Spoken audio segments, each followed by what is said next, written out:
Welcome to The Awakened Heart, a podcast for healing women, a space where your voice matters, your body is sacred, and your journey home to yourself is honored, no matter how winding the road. I'm Autumn Moran, and I am passionate about supporting women on their healing journeys.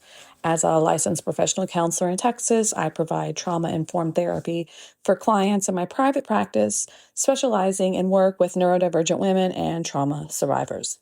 For women outside of Texas or those looking for additional support alongside their therapy, I offer life coaching programs, including somatic healing, coaching, and an unmasking journey for late diagnosed neurodivergent women. My somatic coaching is designed as a complement to traditional talk therapy, helping you bridge the gap between cognitive understanding and embodied healing through nervous system work, movement, and practical integration tools. Whether you're working through trauma, discovering your authentic self after years of masking, or both, my goal is to help you not just understand your story, but to feel genuinely safe and at home in your body. New episodes drop every Wednesday and Friday, so be sure to subscribe, follow, add me to your playlist so you never miss one. And if today's episode resonates with you, I'd be so grateful if you'd share it with someone who needs to hear it or leave a comment. It helps other women find this space and know they're not alone in their healing. All right, my intro. If you've been listening, that was a new intro. What do you think? Today, ladies, we're going to talk about being stuck. And I don't mean stuck in traffic or stuck on a hard decision. I mean that feeling of being stuck in your life, stuck in patterns that aren't working, stuck trying to make yourself do things that you know you need to do, but somehow just can't. Maybe stuck watching everyone else seem to have their lives put together while you feel like you're treading water, slowly sinking, or maybe just outright drowning. And if you're neurodivergent, ADHD, autism, or both, you probably know this feeling intimately. You have things you want to do, need to do, even desperately want to do, but you just, for some reason, just can't. You're frozen. You procrastinate. You cycle through the same unhelpful patterns over and over, and then you beat yourself up for being lazy or undisciplined or, the worst one, broken. But guess what? You've heard me say it before, and I'm going to say it again. You are not lazy. You are not broken. You're not lacking willpower or discipline. Your brain works differently, and the traditional advice for getting unstuck, the productivity hacks, the just do it mentality, the routines and systems designed for neurotypical brains, all that, those don't work for you. In fact, they may make you more stuck. Very oftentimes. So today, I want to actually talk about what keeps you stuck when you're neurodivergent and what helps. Because you deserve tools that actually work for your brain, and you deserve to stop fighting yourself and start working with yourself. All right, so let's understand what being quote unquote stuck actually is, because it's not what most people think. Because it's not laziness, like I said. When neurotypical people see you stuck, they think you're lazy. You think you're lazy. But laziness would mean you don't care. And you do care. You care desperately. You want to do the thing. You're just frozen. This is executive dysfunction. This is not laziness. Executive function is the set of mental skills that help you plan, start tasks, stay focused, manage time, and follow through. When you're neurodivergent, these skills are impaired. So you're not choosing not to do the thing. Your brain literally cannot access the start button, or it can't break the task into steps. Or maybe it just can't estimate how long the task will take, or it can't maintain focus once you start. That's neurological, not moral. That's not a character flaw. That is just the way your brain is wired. So sometimes, especially for trauma, blending executive dysfunction and trauma, For trauma survivors, stuck isn't just executive dysfunction. It can also be your nervous system in freeze mode. When your nervous system perceives threat, and for traumatized people, lots of things register as threats, even when they're not objectively dangerous. And when that happens, you go into survival mode. And sometimes that survival mode is the freeze response.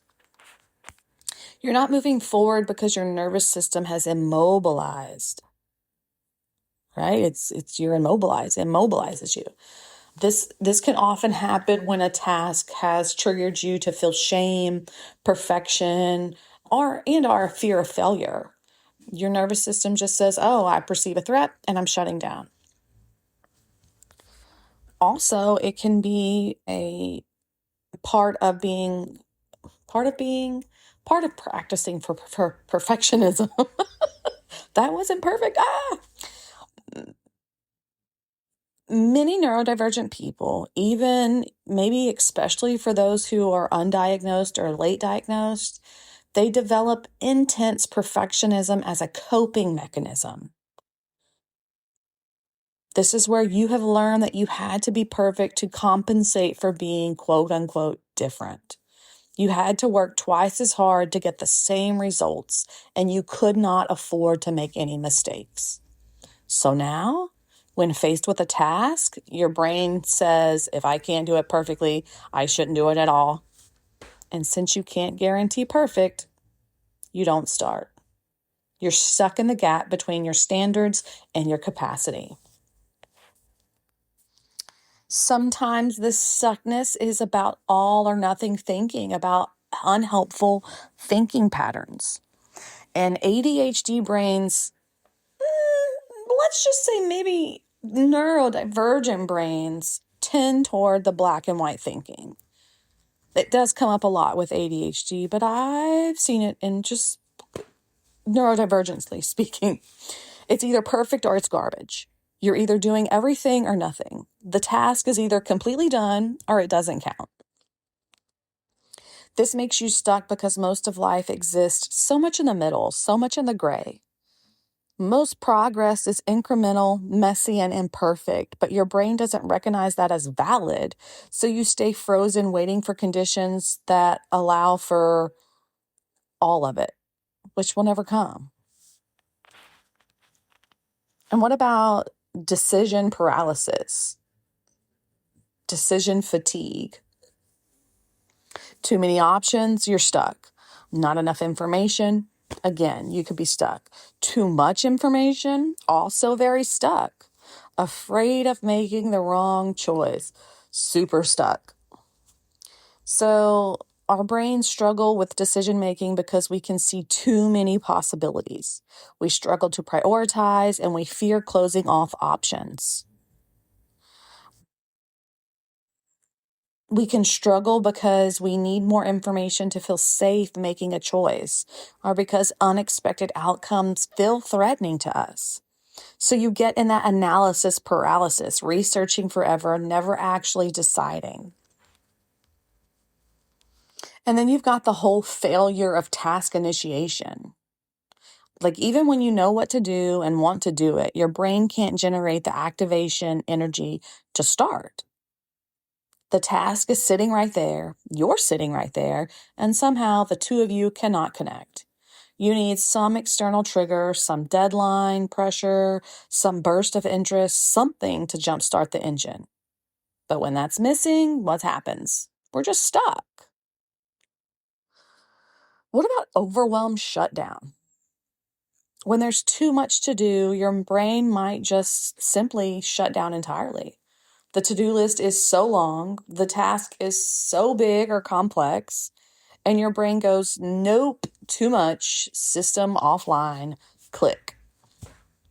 This is a protective act. Your brain is trying to save you from overwhelm by just not engaging. But it leaves you stuck, and the overwhelm doesn't actually decrease. As we know, it increases because now you're stuck and shit's piling up. What about learned helplessness? If you've tried to change patterns before and failed repeatedly, tried to build routines, tried to be more organized, tried to just be better, your brain might have learned nothing I do matters. I can't change this. I'm just stuck. This is learned helplessness. And it's incredibly common in neurodivergent people who spent years trying to fit neurotypical molds and failed, or seemingly failed. Your brain learned that effort doesn't lead to success, so why try? And I say all of this to say when you're stuck, it's not because you're lazy or weak or undisciplined or broken or any of that garbage that we pick up along the way.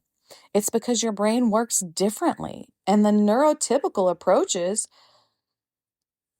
to productivity and change don't account for executive dysfunction, your nervous system state, the perfectionism, the all or nothing, decision paralysis, task initiation issues, overwhelmed, or learned helplessness. You need different tools. So, guess what? Let's look at rules that help versus rules that harm. Because we have as a neurodivergent, we have complicated relationships with rules. Because we are literal thinkers, we have a strong sense of justice, so we want to do the right thing. So it's kind of like that dichotomy of like, I follow the rules to the T unless they're harmful, unless they don't work for me, unless they make me feel uncomfortable, unless I feel they're wrong. So some of you and some of us are rule followers to the extreme. You need structure, you crave clear guidelines. Maybe you do better with explicit expectations. And some of us are rule resistors. External rules feel suffocating. You need autonomy. You rebel against your shoulds. And some of us are in the middle, a little bit of extreme rule following, and we'll break a rule if we need to or feel that it's not right or not just. Again, even in this, you see, I wanted to go black and white, but as I'm reading my notes, girl, there's gray. I'm a little bit of both. I will follow a rule if I feel like I'm going to go to jail if I don't follow the rule. I will follow the rule so I don't get a ticket. I guess so I don't have to work with the police.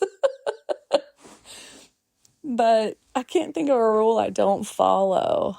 Maybe it'll come to me and I can remember, but I'm always about staying safe, right? Trauma response, neurodivergent response, whatever, probably a little bit of both.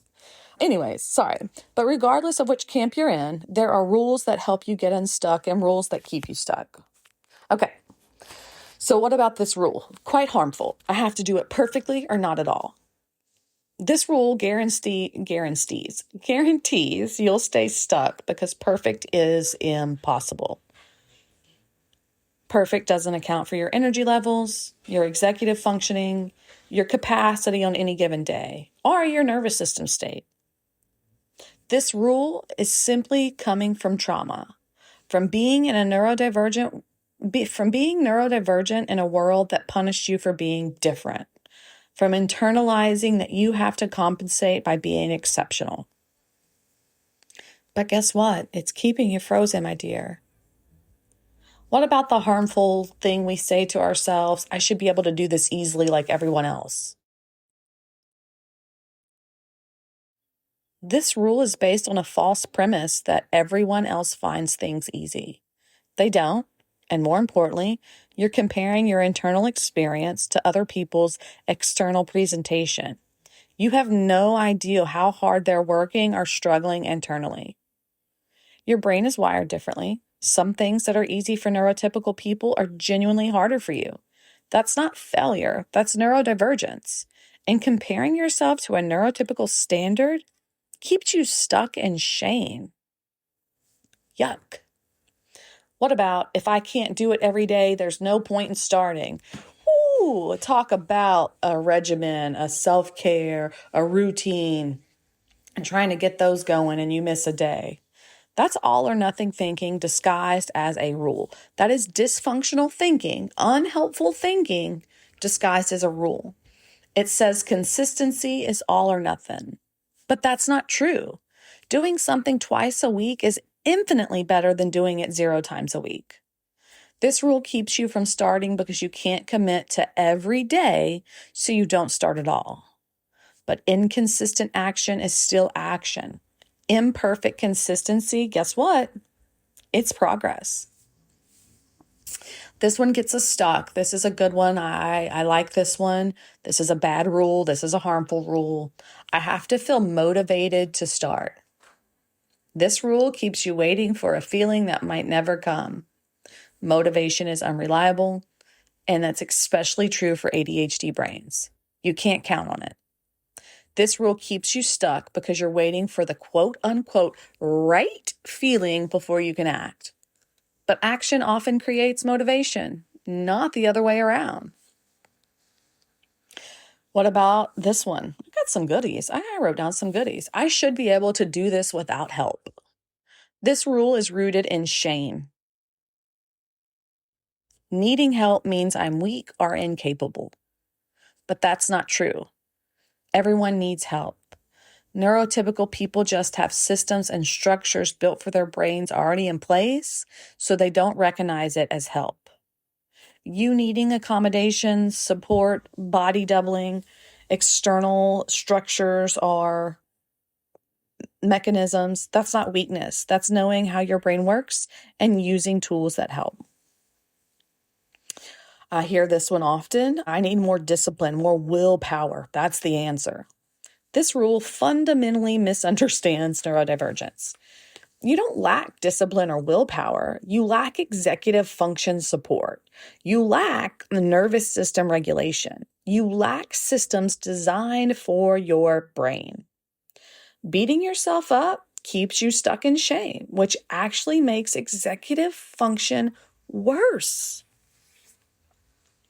So, those were the harmful rules. I hope you were able to see one of those, which one you lean toward, so that you can give yourself permission to let go of that harmful rule. So rules that help, rules that get you unstuck. Done is better than perfect. This rule gives you permission to do things imperfectly, to do them messily, to do them good enough. And good enough is actually good enough. Here's a little secret. As a neurodivergent,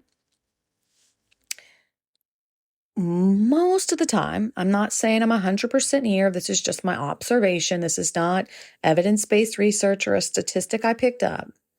But what I've observed about neurodivergent individuals when it comes to work or task, you giving 30 to 50% is a neurotypical's 100%. So like, even when you think you're like putting out crap, it's still shiny as hell and pretty. That's your superpower. But this rule gets you unstuck because it lowers the barrier to starting. You don't need perfect conditions or perfect execution. You just need to do it. What about something is better than nothing? Can't do a full workout? Please do 10 minutes. What about not able to write the whole article, the whole writing assignment, the whole paper? Just write one paragraph. You can't clean the whole house? Okay, clean one room, one spot, one area. You can't do a full routine? Okay, do one piece of it. What feels accessible? Something is better than nothing. This acknowledges that partial efforts count. The imperfection action is still action. And that right there, those small steps, they accumulate. I would like for you to adopt the my brain works differently, and that's okay. This rule is of self-compassion. It's acceptance. It's releasing the neurotypical standard and working with your brain instead of against it. This removes the shame layer. You're not broken for needing different approaches. You're neurodivergent, and neurodivergent brains need neurodivergent-friendly systems. I'd like for you to use this one as well. I can ask for help and use tools. This gives you permission to use accommodations without shame. Body doubling, timers, Pomodoro technique, Anybody, please. External accountability, apps, asking someone to help you start, whatever works, like just use it. Accommodate the shit out of yourself. Because this rule gets you unstuck because you're not trying to do everything with raw willpower. You're using the supports that help your brain function. What about the helpful thought of, I can start before I feel ready? This rule flips the motivation script. You don't need to feel motivated and you don't need to feel ready. You can just start anyway, and the feelings often follow. This rule gets you unstuck because you're not waiting for perfect internal conditions. You're acting despite imperfect feelings. So, like, say you have dishes, laundry to do, for example. You don't want to do them. You'd rather lay in bed. Okay, well, what if you just set a timer for 10 minutes? Just do dishes until it goes off. When it goes off, do you want to finish? Are you done where you're at and you can come back later and do another 10 minutes? You don't have to be ready, but you can start. What about rest being productive? I mean, I just want to scream this from the rooftops, like fucking rest. Like stop trying to prove yourself. Stop trying to perform. Stop trying to be everything to everyone and be something to yourself. Because this rule counters hustle culture and toxic productivity. Rest is not laziness. It restores your executive functioning, it regulates your nervous system, and it prevents burnout and overwhelm. This rule gives you permission to rest. You actually have more capacity to act when you need to when you rest. This happens in grief. This happens in recovery. This happens in neurodivergent affirmations, affirming living.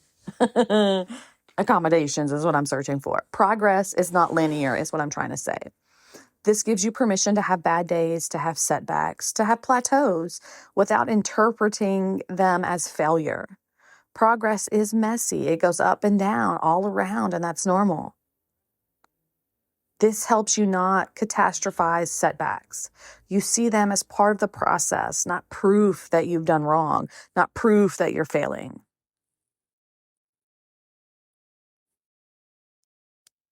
And I want you to take these rules. So progress isn't linear.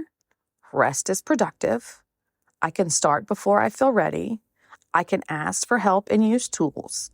My brain works differently, and that's okay. Something is better than nothing. Done is better than perfect. These are the rules. Write them down. Put them where you can see them. When you notice yourself following a harmful rule, I should be able to do this without help. I want you to pause and I want you to substitute the helpful version. I can ask for help and use tools. This is retraining your brain. This takes time. This takes patience. So be good to yourself, be compassionate with yourself, and be proud when you just notice that you followed a harmful rule. Maybe you didn't have the opportunity to catch yourself in time to read the new rule, but once you get there, you acknowledge, find that you've followed a harmful rule, and then say, oh no, the new rule is this. Next time, in the future, this is what I'll use. So what about mental shifts, your mentality? How you think about yourself, how you think about your capacity and your struggles. This has a huge impact on whether you stay stuck or get unstuck. Let's talk about the shifts that actually help neurodivergent brains. Shift 1, I want you to go from what's wrong with me to how does my brain work? I want you to be curious. Because when you say something's wrong with you or that you're broken or behind or flawed or not like everyone else, it keeps you stuck because it's rooted in shame and self-blame. Shame shuts down executive functioning. Shame activates your nervous system's threat response. And shame makes everything harder. Duh, what did I just explain? The new mentality, how does my brain work? What does my brain need to do this? What's the actual barrier here? This mentality is curious instead of judgmental. It's problem solving instead of attacking yourself. It's asking, what's the obstacle, not what's wrong with you? What's wrong with me? So instead of saying like, why can't I just start this project? I'm so lazy. Try saying, my brain needs external structure to start tasks. What structure can I create? Can I ask someone to body double? Can I set a timer? Can I break this into smaller first steps? What about going from I should be able to saying what actually works for me? So like the old mentality, I should be able to wake up early. I should be able to focus for hours, blah, blah, blah. I should be able to remember things without writing them down, blah, blah, blah. Shooting yourself all over. Should is based on a neurotypical standard or some idealized version of yourself that doesn't match reality. Should keeps you stuck fighting your actual brain. I worked at a psychiatric hospital, and one of the therapists I work with, he was in charge of the adult group, outpatient group. And he would get so tickled when they came across the lesson about unhelpful thinking styles, because shoulding, coulding, woulding is unhelpful thinking styles. It never solves anything. And he would get so tickled because his thing would be like, what are you doing? You're shoulding all over yourself, and that's disgusting. And he would get so tickled and laugh. So every time I talk about shoulds with anybody, I share that. It's like, really, you're shitting all over yourself. Like, you're covered in shit, girl. You've got shoulds all over you. Like, clean yourself up and quit talking to yourself like that. Like, it's poo-boo. It's boo-boo. It's gross.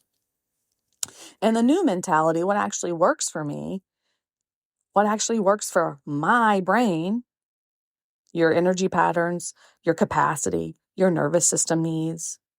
So instead of saying I should be able to wake up at 6 a.m. like successful people, try I'm a night owl. My brain works better in the evening. How can I structure my life to honor that instead of fighting it? What about shifting from all or nothing, like we talked about earlier, to something is better than nothing? Because the old way, all or nothing, keeps you stuck because most of life, like I said earlier, is in the middle. It's all gray. In the new mentality, any action counts. One small step, doing something twice a week is better than 0 times a week. So instead of saying, if I can't work out for an hour, I'm not going to work out at all, try saying, I'm going to walk for 10 minutes. I'm going to lift weights for 10 minutes. I'm going to swim for 10 minutes because it counts. It helps. It helps. It counts. You can shift from I need motivation to I can act without motivation. Because the old mentality keeps you stuck waiting for something that's never coming. And the new mentality, action creates motivation, not the other way around. I can start even when I don't feel like it.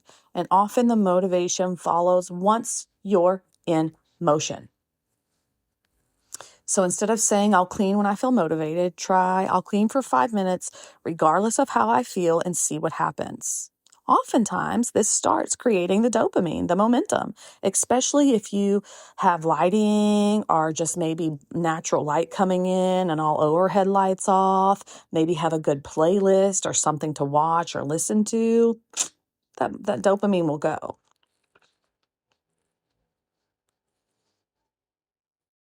What about going from I'm behind to I'm on my own timeline? Because this new mentality of I'm on my own timeline, my path is different. There's no behind because there's no universal schedule. You're exactly where you're supposed to be, and that's where you start from. So instead of saying I'm 35 and should have my career figured out by now, try saying something like I'm 35 and I'm figuring out my career now. That's my timeline and it's valid. How about shifting from I can't handle failure, I can't fail, I have to be perfect, to failure is information? Because the old rule keeps you stuck, keeps you from trying. The new mentality that failure is data, it tells me that something doesn't work, so I can try something else. It's part of the process, not proof of inadequacy. So instead of saying, I tried that system and it didn't work, I'm hopeless, you can try to say, that system didn't work for me. What can I learn from that? What might work better?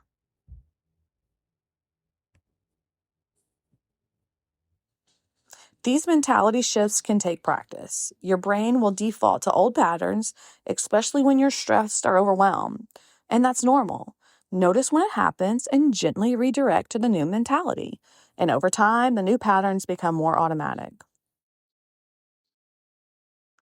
What about routines? Because traditional advice of building routines doesn't work for neurodivergent brains. You're probably tried to implement morning routines, evening routines, productivity systems, journals, planners, apps, and they might have lasted a little bit before falling apart. And that's not because you lack discipline, it's because those routines were designed for someone that doesn't have your brain. So what doesn't work? I'll meditate at 6 a.m. ADHD brains struggle with time-based organization. If your schedule varies, if your wake up time varies, if you don't naturally track time, a time-based routine will fail. What works better is to anchor your routine to something you already do consistently. So you can say something like, I'll meditate after I brush my teeth in the morning, because teeth brushing is already a habit. Attaching meditation to it means you don't have to remember meditation at 6 a.m. You just remember meditation after teeth. So you can say, after I start my coffee, I'll journal for 5 minutes. When I get in my car, I'll do a grounding breath. Right before I close my laptop for the day, I'll write tomorrow's top 3 tasks. Your routines should be flexible, not rigid, and they could be in the form of based on your capacity. So you can have a real routine of highest capacity and you can do all the stuff. You can have a medium capacity and just choose 2 or 3 things, and you can have a low capacity and choose 1 to 2 things. Be flexible, not rigid, not I must do these 5 things in the exact order every single morning. Blah, blah, blah. Life is unpredictable. Your energies vary. Your capacity changes day to day. Building flexibility into the routine, have a minimum version and an ideal version. So a minimum morning routine would be drink water, take meds, get dressed. An ideal morning could be drink water, take meds, shower, get dressed, eat breakfast, 10 minutes of movement. Some days you do minimum, some days you do idea, some days you do a little bit of both. Both are successful routines. There's no wrong way to do it. And maybe start smaller than you think you need to. So I'm going to completely overhaul my life, new morning routine, new day, new me, workout schedule, meal prep, cleaning, all starting Monday. This is too much for your executive function to handle at once. It's all or nothing thinking. It sets you up for failure, which enforces learned helplessness. So start with one tiny habit. Make it so small it feels almost silly, and then build it until it's automatic. Then you can add another small habit. So don't start with a full morning routine. Start with drink a glass of water when I wake up. Do that for 2 weeks. Then add take meds with water. Build slowly. What you can also do is use external cues and reminders. I'll just remember to do this is not allowed as a neurodivergent. Out of sight, out of mind. You just won't remember. Making the routine visible and impossible to ignore. Put vitamins next to the coffee maker, medicines next to the coffee maker. Lay out clothes the night before. Set alarms with specific labels. Use apps that notify you, that help you stay on track. Put sticky notes where you can see them. And if you've got an accountability buddy, ask someone to remind you. And please, embrace novelty and rotation. Doing the same workout every day forever, your brain is not going to do that shit. Novelty, newness, and reward. You need to build variation into your routine. You need to have options, and you need to rotate activities. Instead of running every morning, try Monday I'll run, Wednesday I'll yoga, Friday I'll dance, or I'll do some kind of movement most mornings, and I'll choose what sounds good that day. Honestly, and moving your body, I know this might be hard to hear and very counterculture. I want you to move your body to feel good, not to burn calories, not to look a certain way, not to fit into whatever machismo shit's going on, but just to feel good. And then move your body according to what feels good, not what you've got to punish yourself for to look a certain way. I said what I said. I love you all the same. I know we're all swept up in trying to look a certain way, but I'm telling you, move for joy, not for performance to look some way. And then there's what's called dopamine stacking. Link routines to rewards. So listen to your favorite podcast only during your workout. Drink your favorite coffee only during your work session. Watch your favorite show only while folding laundry. Play a specific playlist only during cleaning. And I know this is hard, but I want you to plan for disruption. Expecting the routine to run smoothly indefinitely does not work. Life disrupts routines. Illnesses, schedule changes, stress, burnout, these will happen. And if you haven't planned for them, the routine dies the first time it's disrupted. I want you to have a restart protocol. When my routine gets disrupted, I don't try to jump back into the full version. I go back to the minimum version for a few days, then gradually build back up. Permission to pause routines when needed is okay. Taking a break from a routine during high stress isn't failure, it's adaptive. So, for a morning routine, minimum water meds dressed, medium water meds dressed breakfast, idea water, meds, shower, dressed, breakfast, 10 minutes of movement. But you decide each day which version you have capacity for. But your morning routine is flexible. And your evening routine, maybe it be a little bit more anchored. When I close the laptop, write tomorrow's top 3 tasks. After dinner, 10-minute clean sweep of main living space. Or a 10-minute cleanup. Clean up, everybody clean up. I mean, turn on the Barney song. And when that's over, sit down. Or when I plug in my phone, lay out tomorrow's clothes. Because each habit is anchored to something you already do, not a specific time.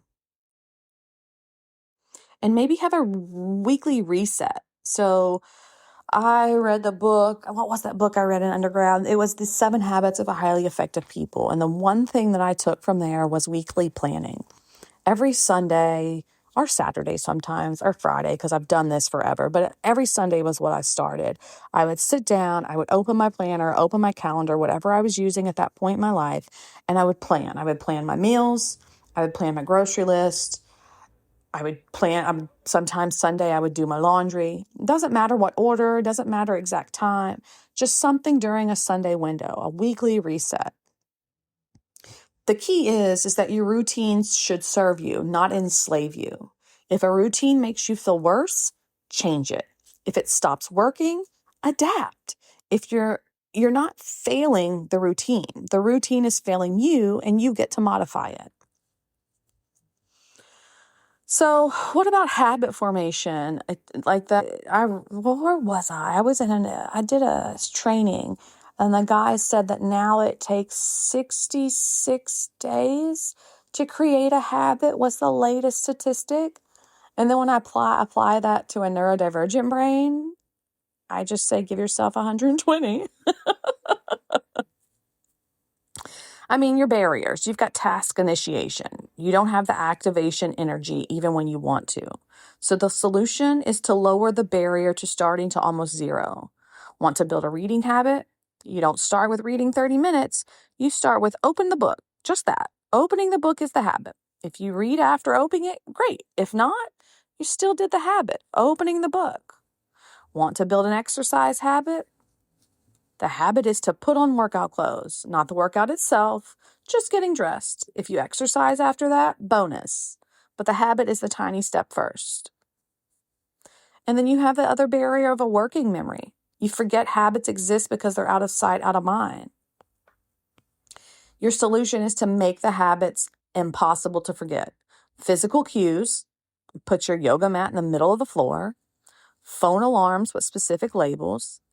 Habit stacking, attach a new habit to existing habits. And visual reminders, checklists, sticky notes in place. What about if the barrier is there's no immediate reward? Delayed rewards don't motivate. Solution? Create immediate artificial rewards. Check a box immediately after doing the habit. Immediately after doing the habit. That's visual satisfaction. Give yourself a small treat right after. Use stickers, habit trackers, whatever works in a satisfying way to track your progress.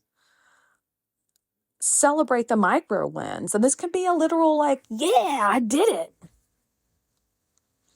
What about the barrier of inconsistency feels like failure? You miss one day and you interpret it as I failed, the habit is ruined, I should give up.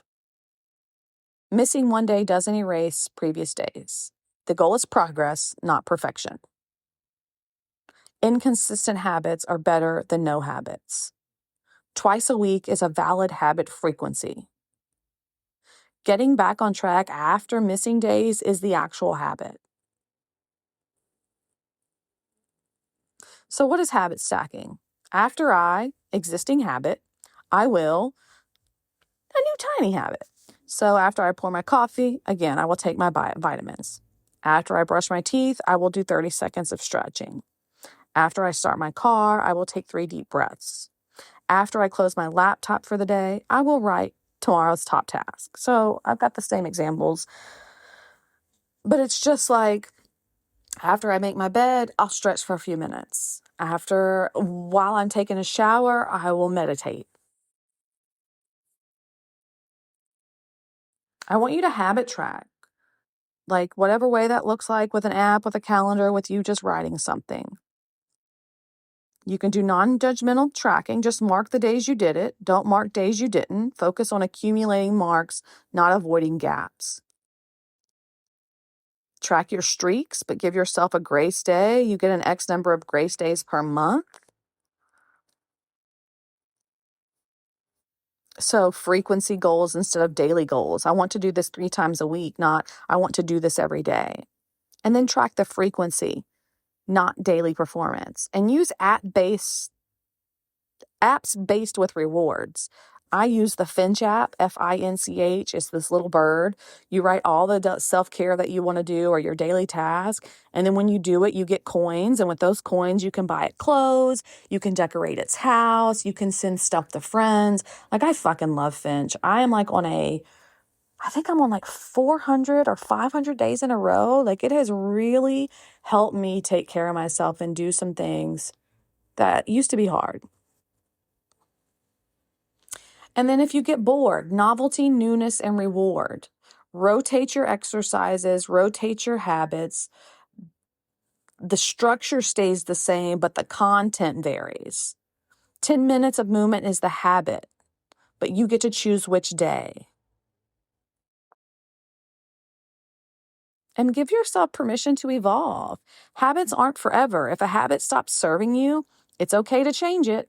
You're not failing, your needs change.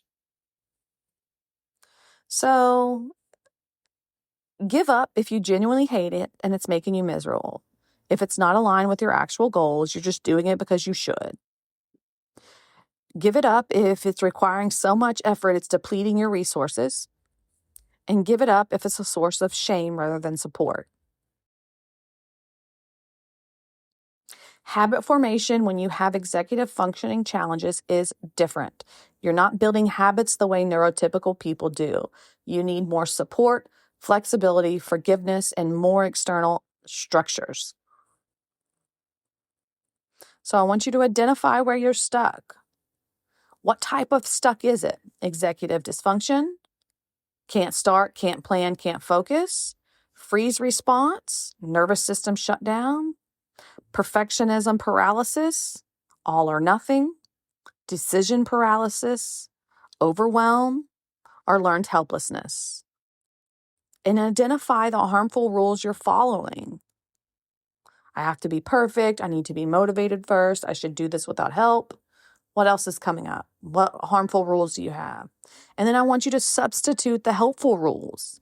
Done is better than perfect. My brain works differently, and that's okay. I can start before I feel ready. Pick the mentality shift that would most help you right now. From what's wrong with me to how does my brain work? I should to what's actually works for me.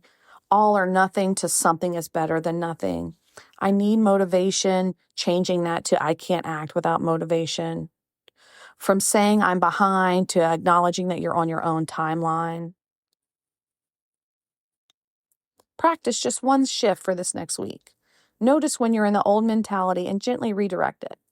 And then I want you to break the stuck task into stupidly small steps. Not write the report, but open the document. Not clean the house, but pick up 5 things in the living room. Make it so small it feels almost silly. That's the right size for executive functioning challenges. Remove barriers and add supports. Break the steps down, set reminders, use bodily doubling, add dopamine, music, podcast, TV, reward, novelty.